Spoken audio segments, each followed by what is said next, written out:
ಗುರುಗಳೇ, ಆಧ್ಯಾತ್ಮಿಕತೆ ಮತ್ತು ಸಾಂಪ್ರದಾಯಿಕ ಆಚರಣೆಗಳಿಂದ ಮನುಷ್ಯನಿಗೆ ಲಾಭವಿದೆಯೇ? ಈಗಿನ ಒತ್ತಡದ ಜೀವನದಲ್ಲಿ ಯುವಕರ ಮನಸ್ಸು ಆಧ್ಯಾತ್ಮಿಕದ ಕಡೆ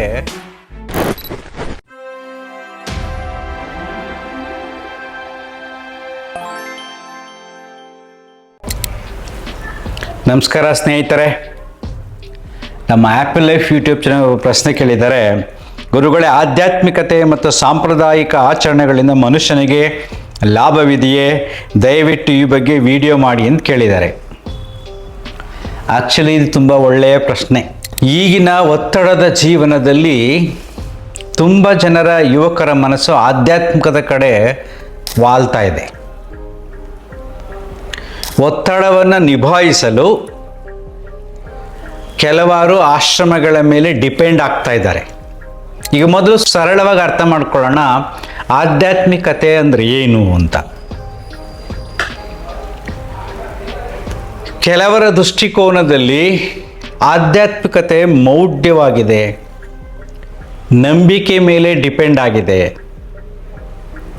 ಸತ್ತ ಮೇಲೆ ಸ್ವರ್ಗ ನರಕದ ಕಲ್ಪನೆಯಲ್ಲಿ ಕೆಲವಾರು ವಿಚಾರಗಳನ್ನು, ತತ್ವಗಳನ್ನು, ಸಿದ್ಧಾಂತಗಳನ್ನು ನಂಬಿ ಜೀವನ ಸಾಗಿಸ್ತಾ ಇರ್ತಾರೆ.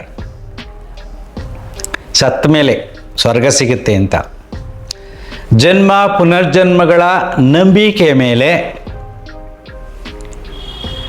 ಕೆಲವಾರು ದೇವತೆಗಳು, ದೇವರುಗಳು, ಶಾಸ್ತ್ರಗಳು, ಪುರಾಣಗಳು ಇವುಗಳ ಮೇಲೆ ಅವರ ಬದುಕು ಡಿಪೆಂಡ್ ಆಗಿ ಅದಕ್ಕೋಸ್ಕರ ತಮ್ಮ ಜೀವನವನ್ನೇ ಮುಡುಪಾಗಿಟ್ಟು ತಾವು ಸಾಧನೆ ಮಾಡಿ ಆ ಸಾಧನೆಯನ್ನು ಬೇರೆಯವರಿಗೆ ಹಂಚತಕ್ಕಂಥದ್ದು ಸನ್ಯಾಸಿಗಳ ಧರ್ಮ. ಇದು ಒಂದು ಪದ್ಧತಿ. ಆಧ್ಯಾತ್ಮಿಕತೆಯಲ್ಲಿ ಇನ್ನೊಂದು ಪದ್ಧತಿ ಇದೆ. ಆಶ್ರಮಗಳಲ್ಲಿ ಉದಾಹರಣೆಗೆ ಶ್ರೀ ಶ್ರೀ ರವಿಶಂಕರ್ ಗುರೂಜಿ, ಸದ್ಗುರುಗಳು, ಬಾಬಾ ರಾಮದೇವು, ಕೆಲವರು ಇವರೆಲ್ಲರ ಸಾಮಾನ್ಯರ ಜನರ ಜೊತೆಯಲ್ಲಿದ್ದುಕೊಂಡು ಒತ್ತಡಗಳನ್ನು ನಿವಾರಿಸುತ್ತಾ, ಜೊತೆಗೆ ಸ್ವರ್ಗ ನರಕದ ಕಲ್ಪನೆಯಲ್ಲಿ, ದೇವರ ಕಲ್ಪನೆಯಲ್ಲಿ ತಾವು ನಂಬಿರತಕ್ಕಂಥ ಸಿದ್ಧಾಂತಗಳನ್ನು ತನ್ನ ಶಿಷ್ಯರ ಮೂಲಕ ಸಮಾಜಕ್ಕೆ ತಿಳಿಸ್ತಾ ಹೋಗ್ತಾರೆ. ಇವರೊಂಥರ ಮಾಡರ್ನ್ ಗುರುಗಳು. ಸಂಪೂರ್ಣವಾಗಿ ಕಾವಿ ಧರಿಸಿದವರಲ್ಲ. ಸಾಮಾನ್ಯ ಬದುಕಿನಲ್ಲಿ ಹೇಗೆ ಎಲ್ಲವನ್ನೂ ಸುಖವನ್ನು ಅನುಭವಿಸಬೇಕೋ ಆಧ್ಯಾತ್ಮಿಕವಾದ ಜ್ಞಾನದಿಂದ ಅದೆಲ್ಲವನ್ನೂ ಅನುಭವಿಸುತ್ತಾ, ಆಧ್ಯಾತ್ಮಿಕ ಜ್ಞಾನದಲ್ಲೇ ಬದುಕುತ್ತಾ ಕೆಲವರು ಶಿಷ್ಯರನ್ನು ಆಶ್ರಮದಲ್ಲಿ ಇಟ್ಕೊಂಡು ತಮ್ಮ ಸಿದ್ಧಾಂತವನ್ನು ಪ್ರಚಾರ ಮಾಡ್ತಿರ್ತಾರೆ. ಇದು ಒಂದು ಟೈಪ್. ಸೊ ಆಧ್ಯಾತ್ಮಿಕತೆಯಲ್ಲಿ ಇನ್ನೊಂದು ಟೈಪ್ ಇದೆ. ಇದು ತುಂಬ ಸ್ಟ್ರಾಂಗ್. ಅಂದರೆ ಯಾವ ಭೌತಿಕವಾದ ಹೊರಗಡೆ ಸಿಗತಕ್ಕಂಥ ಜ್ಞಾನ, ಆಶ್ರಮಗಳಿಂದ ಬರೋದು, ಗುರುಗಳಿಂದ ಬರೋದು, ಬೇರೆಲ್ಲ ಜ್ಞಾನಗಳನ್ನು ಗಣನೆಗೆ ತೆಗೆದುಕೊಳ್ಳದೆ ತನ್ನಲ್ಲೇ ತಾನು ಸತ್ಯದ ಅರಿವನ್ನು ಮೂಡಿಸಿಕೊಳ್ಳುವುದು, ಇದು ಧ್ಯಾನ.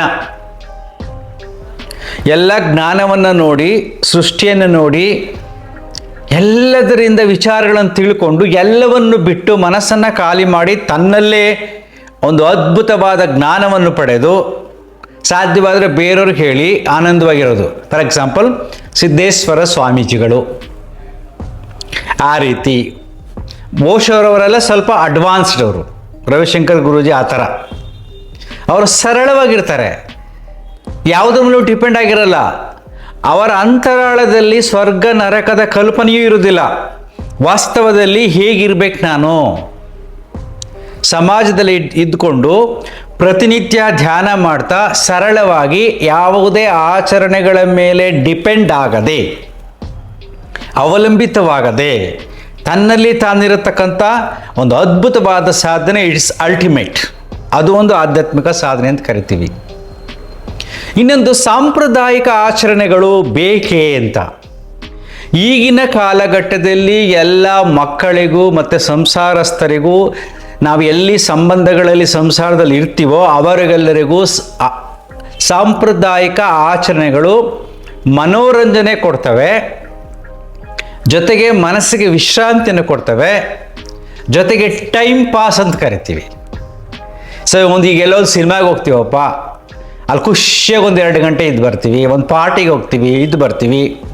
ಹಾಗೆ ಈ ಸಾಂಪ್ರದಾಯಿಕ ಆಚರಣೆಗಳನ್ನು ಅನುಭವಿಸುವುದು, ಇಫ್ ಯು ಆರ್ ಎಂಜಾಯಿಂಗ್, ನೀವು ಅನುಭವಿಸ್ತಾ ಇದ್ದರೆ ಆಚರಣೆಗಳು ತುಂಬ ಧ್ಯಾನದ ರೀತಿ ಇರ್ತವೆ. ಅವು ಬೇಕು. ಈಗಿನ ಕಾಲಘಟ್ಟದಲ್ಲಿ ಪ್ರತಿಯೊಬ್ಬ ಮನುಷ್ಯನಿಗೂ ಕೆಲವರು ಸಾಂಪ್ರದಾಯಿಕ ಆಚರಣೆಗಳು ಬೇಕು. ಅದರ ಹಿಂದಿನ ತತ್ವ ವೈಜ್ಞಾನಿಕವಾಗಿ ಚಿಂತನೆ ಮಾಡಬೇಕು. ಯಾವುದೋ ಒಂದು ನಂಬಿಕೆಯಿಂದ ಮೌಢ್ಯದಿಂದ ಆಚರಣೆ ಮಾಡೋದಲ್ಲ. ಕೆಲವರು ಆಚರಣೆಗಳು ಕಾಲಘಟ್ಟಕ್ಕೆ ತಕ್ಕ ಹಾಗೆ ಬರ್ತವೆ. ಯುಗಾದಿ ಹಬ್ಬ ಯಾವಾಗ ಬರುತ್ತೆ, ಗೌರಿ ಹಬ್ಬ ಯಾವಾಗ ಬರುತ್ತೆ, ದಸರಾ ಹಬ್ಬ ಯಾವಾಗ ಬರುತ್ತೆ, ದೀಪಾವಳಿ ಯಾವ ಟೈಮಲ್ಲಿ ಬರುತ್ತೆ, ಯಾವ್ಯಾವ ಟೈಮಲ್ಲಿ ಯಾವ್ಯಾವ ಹಬ್ಬಗಳು ಋತುಮಾನಕ್ಕೆ ಅನುಗುಣವಾಗಿ, ಪ್ರಕೃತಿಲಾಗತಕ್ಕಂಥ ಬದಲಾವಣೆಗೆ ಅನುಗುಣವಾಗಿ, ವೈಜ್ಞಾನಿಕವಾಗಿ ಆಹಾರ ಪದ್ಧತಿಯಿಂದ ಮನುಷ್ಯನ ಮನಸ್ಸಿಗೆ ನೆಮ್ಮದಿ, ಆರೋಗ್ಯ, ಶಾಂತಿಯನ್ನು ಕೊಡಲು ಹಬ್ಬಗಳು ಬರ್ತವೆ. ಇವು ಸಾಂಪ್ರದಾಯಿಕ ಆಚರಣೆಗಳು. ಅವನ ಸಾಂಪ್ರದಾಯಿಕವಾಗಿ ತಿಳ್ಕೊಂಡು ಆಚರಣೆ ಮಾಡೋದನ್ನ ತಪ್ಪಿಲ್ಲ. We are living with the nature. ಪ್ರಕೃತಿಯ ಬದಲಾವಣೆಗೆ ತಕ್ಕಂತೆ ಸಾಂಪ್ರದಾಯ ಆಚರಣೆ ಬರೋದ್ರಿಂದ ತಪ್ಪಿಲ್ಲ, ಅದನ್ನು ಮಾಡ್ಬೋದು. ಓಕೆಪ್ಪ, ನನಗೆ ಯಾವುದೇ ಆಚರಣೆನೂ ಬೇಡ, ನನ್ನ ಪಾಡು ನಾನು ಇರ್ತೀನಿ ಅಂದರೆ ಆಗ ಸಂಸಾರ ಮತ್ತು ಸಮಾಜದಿಂದ ದೂರ ಇರಬೇಕು. ಆಗ ಆ ಚಿಂತನೆ ಬೇರೆ. ಅಷ್ಟು ಮನಸ್ಸು ಸ್ಟ್ರಾಂಗ್ ಆಗಿದ್ದರೆ, ಸಾಧನೆ ತುಂಬ ಜೋರಾಗಿದ್ದರೆ ಯಾವುದೇ ಆಚರಣೆಗಳು ಬೇಕಾಗಿಲ್ಲ. ಆದರೆ ಸಾಮಾನ್ಯರಿಗೆ ಆಚರಣೆಯಿಂದ ಸಂತೋಷ ಸಿಗುತ್ತೆ. ಸೊ ಆ ಸಂತೋಷವನ್ನು ನಾವು ಕಸಿದ್ಕೋಬಾರ್ದು. ಅದೊಂದು ಕೆಲವಾರು ಆಚರಣೆಗೆ ವೈಜ್ಞಾನಿಕ ಚಿಂತನೆ ಇದೆ. ಈ ದೃಷ್ಟಿಕೋನದಲ್ಲಿ ನಾವು ಯೋಚನೆ ಮಾಡಿದಾಗ ಯಾವುದನ್ನು ಯಾವ ಕಾಲಕ್ಕೆ ಹೇಗೆ ಸೆಲೆಕ್ಟ್ ಮಾಡ್ಕೋಬೇಕು, ಸ್ಪಿರಿಚುಯಾಲಿಟಿ ಅಂದ್ರೆ ಏನು, ಸಂಸಾರವನ್ನು ಬಿಟ್ಟು ಹೋಗೋದ, ಸಮಾಜವನ್ನು ಬಿಟ್ಟು ಹೋಗೋದ, ಅದಲ್ಲ. ಅದೊಂದು ಎಕ್ಸ್ಟ್ರೀಮ್ ನೆಗೆಟಿವ್ ಥಾಟ್ಸ್ ಲೈಕ್ ಅಗೋರಿಗಳು, ನಾಗಾಸಾಧುಗಳು, ಇನ್ನು ವಿಚಿತ್ರ ಡ್ರೆಸ್ ಹಾಕೊಂಡು ಬರೋರು, ಇವರೆಲ್ಲ ಎಕ್ಸ್ಟ್ರೀಮ್ ನೆಗೆಟಿವ್ ಥಿಂಕಿಂಗ್. ಆ ನೆಗೆಟಿವಿಟಿನಲ್ಲೇ ಭಗವಂತ ನೋಡ್ತಕ್ಕಂಥವ್ರು ಅವರು. ಅವರೇ ಟಾಕ್ಸಿಕೇಟೆಡ್ ಮೈಂಡ್ ಅಂತ ಕರಿತೀವಿ. ಅವರು ಮತ್ತಿನಲ್ಲಿರ್ತಾರೆ, ಮತ್ತಿನ ಪದಾರ್ಥಗಳನ್ನು ಉಪಯೋಗಿಸ್ತಾ ಇರ್ತಾರೆ. ಕೆಲವು ಸಾರಿ ಆ ಶಿವತತ್ವ, ದೈವತತ್ವ ಅದೇನಿರುತ್ತೋ ಅದೇ ಮತ್ತಾಗಿ ಮಾರ್ಪಾಟಾಗ್ಬಿಡುತ್ತೆ. ಆ ರೀತಿಯಾದ ಎಕ್ಸ್ಟ್ರೀಮ್ ಸಾಧನೆ ಇದೆ, ಅದೇ ಬೇರೆ.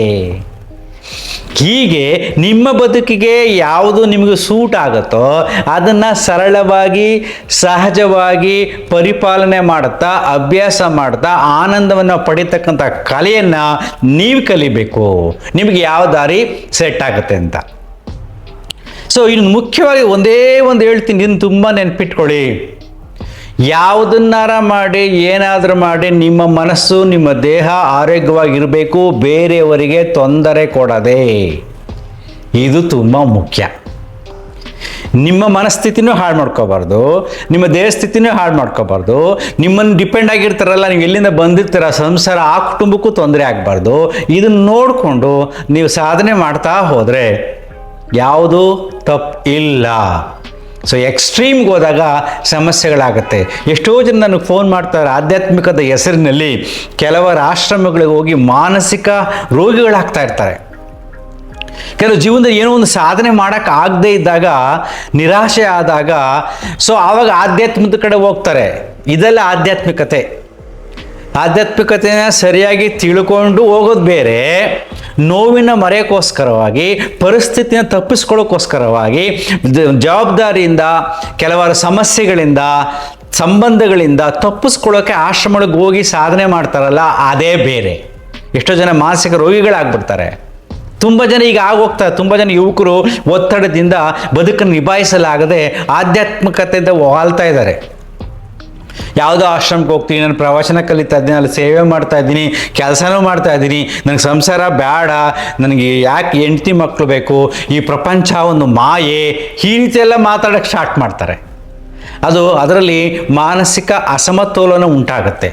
ಸೊ ಯಾವುದು ನಿನಗೆ ಸೆಟ್ ಆಗುತ್ತೆ ಅದನ್ನು ನೋಡಿ ಸೆಲೆಕ್ಟ್ ಮಾಡತಕ್ಕಂಥದ್ದು ತುಂಬ ಮುಖ್ಯ. ಇದು ಒಂದು ಸರಳವಾದ ವಿಚಾರವಲ್ಲ. ಬದುಕನ್ನು ಬದಲಾಯಿಸ್ತಕ್ಕಂಥ ವಿಚಾರವಾದಾಗ ತುಂಬ ದಿನಗಳು ಬೇಕು, ತುಂಬ ವರ್ಷಗಳು ಬೇಕು. ಯಾವ ಹಾದಿ ನಿನಗೆ ಸೆಟ್ ಆಗುತ್ತೆ ಅಂತ ತಿಳ್ಕೊಳ್ಳೋಕ್ಕೆ. ಸೊ ಏನೇ ಮಾಡಿದ್ರು ಕೂಡ ದೈಹಿಕ ಆರೋಗ್ಯ, ಮಾನಸಿಕ ಆರೋಗ್ಯ, ಸಾಮಾಜಿಕ ಸ್ವಾಸ್ಥ್ಯದಲ್ಲಿ ನನ್ನ ಕಾಣಿಕೆ ಏನು ಅಂತ ಯೋಚನೆ ಮಾಡಿ ಆ ಬದುಕುವ ಕಲೆಯನ್ನು ನೀವು ಕಲಿತಾಗ ಈ ಸಾಂಪ್ರದಾಯಿಕ ಆಚರಣೆಗಳು, ಆಧ್ಯಾತ್ಮಿಕವಾದ ಚಿಂತನೆಗಳು ಸಹಾಯಕ್ಕೆ ಬರ್ತವೆ. ಇಲ್ಲದೆ ಹೋದರೆ ವೇಸ್ಟ್, ಅದೇ ಒಂದು ಕಾಯಿಲೆ ಆಗುತ್ತೆ. ನೆನ್ಪಿಟ್ಕೊಳ್ಳಿ, ಅಂತರ್ಮುಖಿ ಸದಾ ಸುಖಿ. Thank you.